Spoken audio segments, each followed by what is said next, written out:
हरे कृष्णा। तो फिर से आप सबके बीच में आके कुछ कृष्ण कथा करने का अवसर मुझे प्राप्त हुआ है। ये मेरे लिए बहुत ही प्रसन्नता की बात है।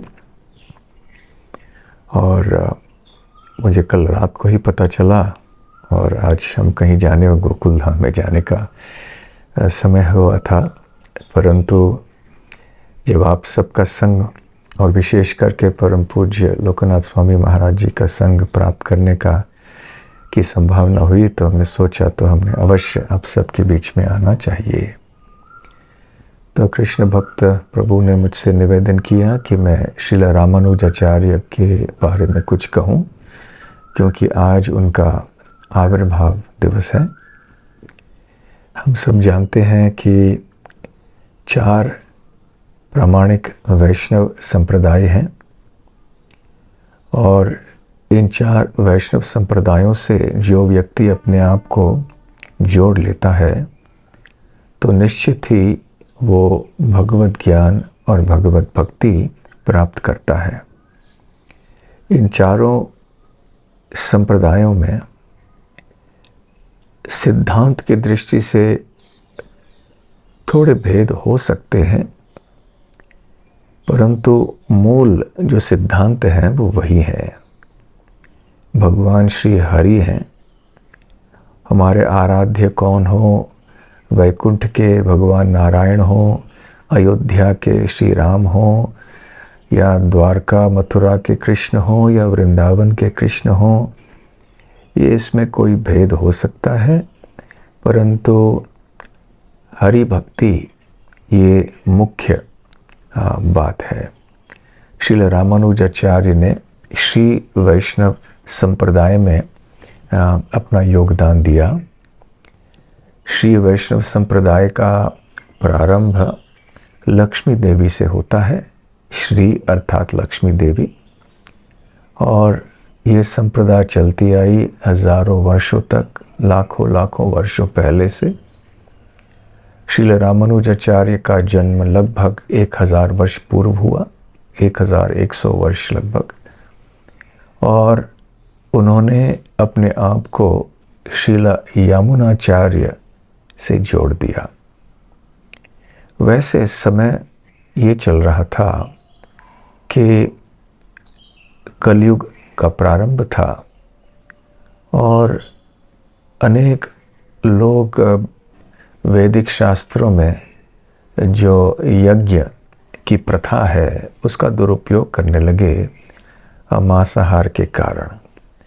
तो जब इस प्रकार से लोग क्रूर होने लगे और वैदिक नियमों का ठीक तरह से पालन नहीं करने लगे, तो फिर भगवान की योजना से बुद्ध देव प्रकट हुए। उन्होंने कहा कि मुझे ये पशु हत्या पे बिल्कुल ये ठीक बात नहीं है। और तो किसी ने कहा कि ये तो वैदिक शास्त्रों में लिखा गया है। फिर उन्होंने कहा कि मैं वेद शास्त्रों को भी नहीं मानता हूँ, और उन्होंने अहिंसा पे प्रधानता दी। परंतु जैसे जैसे बौद्ध धर्म फैलता गया, वैदिक सभ्यता का ह्रास होने लगा। तो फिर भगवान की योजना से वहाँ पे शिव जी के अंशावतार शंकराचार्य प्रकट हुए। उन्होंने वेदों की स्थापना अवश्य की और बहुत ही विद्वत्ता से प्रचार किया, परंतु साथ साथ जिस सिद्धांत को उन्होंने स्थापित किया, वेदों की स्थापना करते करते, वो पूरी तरह से तो नास्तिक नहीं था बौद्ध धर्म की तरह, परंतु वो आस्तिक भी नहीं था। आस्तिक इस दृष्टि से था कि वो वेद को मानते थे, परंतु आस्तिक इस दृष्टि से नहीं था कि वो भगवान के व्यक्तित्व को, भगवान के दिव्य रूप को, भगवान के भक्ति के पथ को नहीं मानते थे। तो उसके थोड़े समय बाद फिर श्रील रामानुजाचार्य प्रकट हुए। तो श्री पेरुम्बुदुर नाम का एक स्थान है तमिलनाडु में, जहाँ उनका जन्म हुआ। और जब वो उनकी आयु कम थी, उनके पिता का देहांत हो गया, तो उन्होंने अपने परिवार की जिम्मेदारी स्वीकार कर ली। और क्योंकि उस समय शिक्षण गुरुकुल आदि में हुआ करते थे, तो यादव प्रकाश नाम के एक अद्वैतवादी सन्यासी के आश्रम में वो गए। वैसे उनको यादव प्रकाश के शिक्षाएं अच्छी नहीं लगी, परंतु संस्कृत, व्याकरण, अलंकार इत्यादि, मीमांसा, ये सारी चीज़ें उन्होंने सीख तो ली, परंतु ये जो मायावाद सिद्धांत है उसको स्वीकार नहीं किया। एक बार जब वो अपने गुरु की सेवा कर रहे थे, तो एक और शिष्य आए और उन्होंने यादव प्रकाश से एक दार्शनिक प्रश्न पूछा, जिसके उत्तर में यादव प्रकाश ने इस प्रकार का उत्तर दिया, तो जिसको सुन के श्रील रामानुजाचार्य, उस समय तरुण थे वो, उनको बहुत बुरा लगा। तो उनकी आंखों से आंसू टपके और वो आंसू गर्म थे, दुख और क्रोध के कारण। तो ऐसे गर्म आंसू जब यादव प्रकाश के शरीर पे गिरे तो उनको बड़ा आश्चर्य हुआ और उन्होंने पूछा कि ये क्या है, क्या समस्या है। तो फिर रामानुजाचार्य ने कहा कि ये जो व्याख्या आपने की है इस श्लोक के बारे में, ये बिल्कुल सही नहीं है। ये सारे श्लोक अपने आप में बहुत ही हमारे लिए चर्चा के योग्य हैं, परंतु आज हमारे पास इतना समय नहीं है विस्तार में चर्चा करने के लिए, इसलिए संक्षेप में ही हम वर्णन करने का प्रयास कर रहे हैं। तो फिर उन्होंने कहा कि इस प्रकार के तिरस्कार भाव जो है ये सही नहीं है। और आगे चल के और एक श्लोक की चर्चा हुई, तो उसमें भी जब यादव प्रकाश ने निराकारवाद और मायावाद का प्रचार किया तो रामानुजाचार्य को बिल्कुल अच्छा नहीं लगा। उन्होंने विरोध किया और यादव प्रकाश ने पूछा कि तुम और भी कोई अच्छी व्याख्या कर सकते हो। तो रामानुजाचार्य ने किया। इसको सुनकर यादव प्रकाश आश्चर्यचकित हो गए और फिर क्रोधित होकर उन्होंने कहा कि यदि तुम शंकराचार्य के सिद्धांत को मानना नहीं चाहते हो तो फिर ठीक है, तुम चले जाओ यहाँ से और अपना गुरुकुल या अपना आश्रम शुरू कर लो। और रामानुजाचार्य ने ठीक ऐसे ही किया। तो जब कई सारे शिष्य और छात्र रामानुजाचार्य के पास आने लगे तो यादव प्रकाश के हृदय में थोड़ी ईर्ष्या जागृत हुई। तो उन्होंने एक षड्यंत्र रचाया अपने छात्रों के साथ में और गंगा यात्रा के नाम पर वो निकल पड़े और रामानुजाचार्य को भी उन्होंने निमंत्रण दिया। उनकी योजना ये थी कि आगे चल के कहीं वन में रामानुजाचार्य की हत्या की जाए। तो जैसे वो रामानुजाचार्य को तो ऐसे साफ हृदय के थे, उन्होंने ऐसे सोचा नहीं कि इस प्रकार का षड्यंत्र ये रचाएंगे। तो खैर वो निकल पड़े, परंतु गोविंद नाम के एक और शिष्य थे यादवाचार्य के, जो कि इनके भाई थे रामानुजाचार्य के। तो इन शिष्यों ने गोविंद को बताया और आगे चल के गोविंद ने फिर रामानुजाचार्य को एकांत में जाके बतलाया। तब रामानुजाचार्य वहाँ से तुरंत निकल पड़े और गोविंद ने आकर ये झूठी खबर फैलाई कि हम जब जंगल में गए थे तो एक शेर आया और शेर ने रामानुजाचार्य के ऊपर आक्रमण किया और उनको मार दिया। तो बाहर से तो यादव प्रकाश और उनके छात्रों ने अपने आनंद को व्यक्त किया, अपने दुख को व्यक्त किया, परंतु अंदर से सभी सुखी थे कि चलो अभी हमारे मार्ग से ये बहुत बड़ा कांटा निकल गया। जैसे रामानुजाचार्य आगे चलते गए वापस, उन्हें पता नहीं चला कि कौन सा मार्ग लेना है। चलते चलते चलते अंततः वो थक गए और बैठ गए और उधर एक दंपति वहाँ से जा रहे थे, तो उन्होंने कहा हमारे साथ चलो, हम भी जा रहे हैं। तो उनके साथ आए और देखा कि अचानक वो वन के तट तक पहुँच गए हैं। और जब घूम के देखा तो ये जो दंपति थे वो दिखाई नहीं पड़ रहे थे। फिर आगे चल के देखा कि सामने एक शहर है और वो है कांचीपुरम। तो कांचीपुरम में जब वो गए तो उनको और कुछ बताया नहीं इन्होंने कि क्या हुआ था।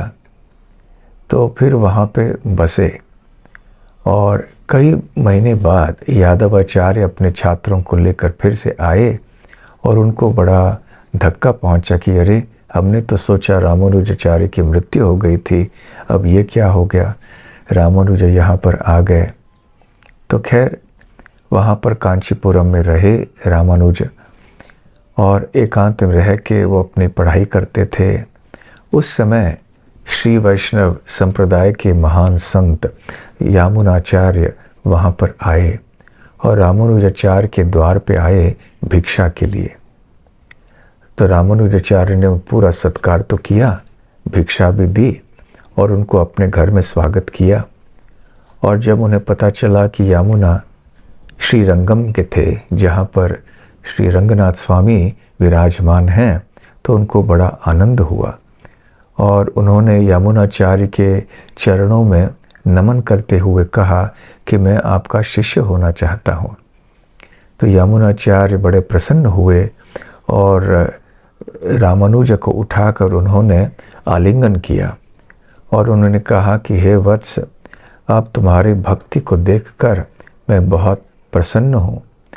तुम एक लंबी आयु जियो, भगवान श्री नारायण की सेवा में ऐसे ही मेरा आशीर्वाद है।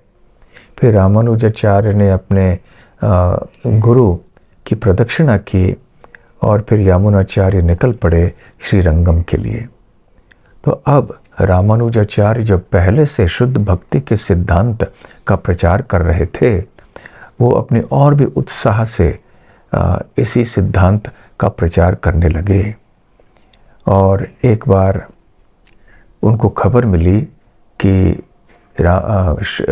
यामुनाचार्य वो बहुत ही उनकी तबीयत बहुत ख़राब हो गई है, अस्वस्थ हुए हैं। तो उधर रामानुजाचार्य शीघ्र ही निकल पड़े कांचीपुरम से श्रीरंगम के लिए। परंतु जैसे जैसे वो पहुँचे वैसे वैसे उन्होंने देखा कि यामुनाचार्य ने अपने प्राण त्याग दिए हैं। श्रीरंगम पहुँचने के लिए कावेरी नदी को पार करना पड़ता है। तो वहाँ पर ये बहुत आश्चर्य लगा उन्हें ये देखकर कि अद्भुत दृश्य था वहाँ पर। परंतु बड़े दुख की बात ये थी कि रामानुजाचार्य यामुनाचार्य अब वहाँ थे नहीं, उन्होंने अपना प्राण त्याग दिया था। तब उन्होंने देखा, सभी वहाँ उपस्थित जो वैष्णव थे उनको देखकर आश्चर्य हुआ कि श्री यामुनाचार्य के दाहिने जो मुट्ठी थी उन्होंने बंद करके रखी थी और सारे शिष्य सोच रहे थे कि इसका तात्पर्य क्या होगा। और फिर रामानुजाचार्य ने कहा कि हमारे गुरु यामुनाचार्य की 3 इच्छाएं थीं और वो चाहते थे कि ये 3 इच्छाएं पूर्ण हों। और एक कि जो लोग मायावाद दर्शन से भ्रमित हो चुके हैं उनकी रक्षा की जाए। दूसरी बात कि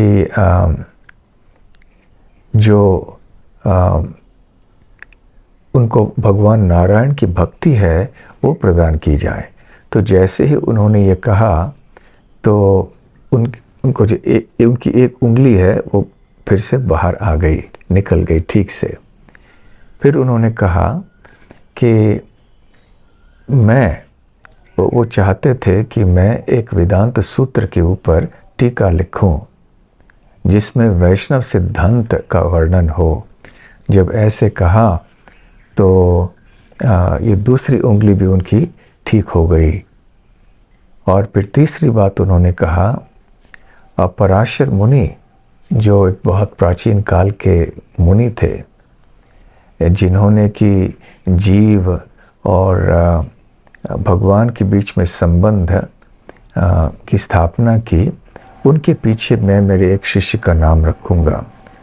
तो जब ये हुआ तो तीनों जो उंगलियां हैं यामुनाचार्य की वो सामने आ गई और सारे भक्त वहाँ विस्मित रह गए और उन्होंने सोचा कि रामानुजाचार्य ही हमारे संप्रदाय के, हमारे आंदोलन के प्रमुख होने चाहिए। और उन्होंने फिर रामानुज को उनके आध्यात्मिक नेता के रूप में स्वीकार किया। वैसे काफ़ी समय बीतता गया और श्री रामानुजाचार्य ने आगे चल के खूब प्रचार किया, जगह जगह जाकर वैष्णव सिद्धांत की स्थापना करते और जो ऐसे दर्शन थे, फिलॉसफी, जो कि वैष्णव सिद्धांत के विरुद्ध थे, वो उनका खंडन करते। जगह जगह जाकर बड़े बड़े विद्वानों के साथ में ऐसे वाद करते, उनको हराते और उनको वैष्णव बनाते। श्रील भक्ति विनोद ठाकुर ऐसे कहते हैं कि श्री चैतन्य महाप्रभु ने चारों वैष्णव संप्रदायों से दो दो बिंदु, दो दो महत्वपूर्ण बातें स्वीकार की हैं। तो उन्होंने श्री वैष्णव संप्रदाय से ये दो महत्वपूर्ण बातें स्वीकार की। इनके ऊपर श्रील यामुनाचार्य और श्रील रामानुजाचार्य और उनके बाद भी आने वाले जितने भी वैष्णव संत हैं, उनके पहले भी इन दो सिद्धांतों के ऊपर बहुत जोर दिया था। एक है शुद्ध भक्ति का सिद्धांत, जिसमें कोई कर्म और ज्ञान का मिश्रण न हो, और दूसरी बात है वैष्णव सेवा। तो हम देखते हैं कि चैतन्य महाप्रभु के आंदोलन में ये दो बातें भी कितनी महत्वपूर्ण है। श्रील रामानुजाचार्य ने अपने मठ की स्थापना की, किस प्रकार से अर्चा विग्रह की सेवा होनी चाहिए, वैष्णव का आचार इत्यादि कैसे होना चाहिए, और वैष्णव सिद्धांत क्या है, बहुत ही बारीकी में और विस्तार में उन्होंने व्याख्या की, उन्होंने ग्रंथों की रचना की। इसलिए श्री वैष्णव संप्रदाय को उन्होंने एक बहुत शक्तिशाली आधार या बुनियाद बना के ये बहुत बड़ा योगदान किया। श्रील रामानुजाचार्य के हम सब बहुत आभारी हैं कि उन्होंने इस प्रकार से वैष्णव धर्म की स्थापना इतने बड़े पैमाने पर दक्षिण भारत में की। श्रील भक्ति विनोद ठाकुर और उनके आगे भी अनेक आचार्य, उन्होंने श्रील रामानुजाचार्य के शिक्षाओं को पढ़ा, उनसे बहुत प्रभावित हुए। तो आज उनके आविर्भाव दिवस पर हम अवश्य प्रार्थना कर सकते हैं कि वो हमारे ऊपर कृपा करें और शुद्ध भक्ति और वैष्णव सेवा, ये दो चीज़ें हमें प्रदान कर दें। हरे कृष्ण कृष्ण कृष्ण हरे हरे, हरे राम राम राम हरे हरे। श्रील रामानुजाचार्य की जय, श्रील प्रभुपाद की जय। गौर प्रेमानंदे, हरि हरि बोल। बहुत बहुत धन्यवाद। बहुत बहुत धन्यवाद महाराज जी के संग सानिध्य और मार्गदर्शन के लिए। सभी भक्तों से अनुरोध है, हमारी परंपरागत पद्धति से महामंत्र का उच्चारण करके हम परम पूज्य श्री भक्ति रसामृत स्वामी महाराज का हृदयपूर्वक आभार व्यक्त करते हैं आज के सत्र के लिए। महाराज जी जैसे प्रारंभ में कहे, कहीं ट्रैवलिंग के लिए निकल रहे थे, लेकिन महाराज जी का हम सभी के ऊपर प्रेम और महाराज की अनुकंपा के वश महाराज जी अपना स्केड्यूल थोड़ा सा डिले करके अब महाराज जी अपनी यात्रा को प्रारंभ करेंगे। तो सभी से अनुरोध है कि महामंत्र का उच्चारण करके हम महाराज जी का हृदयपूर्वक आभार व्यक्त करते हैं। हरे कृष्णा कृष्णा कृष्णा हरे हरे, हरे राम राम राम हरे हरे।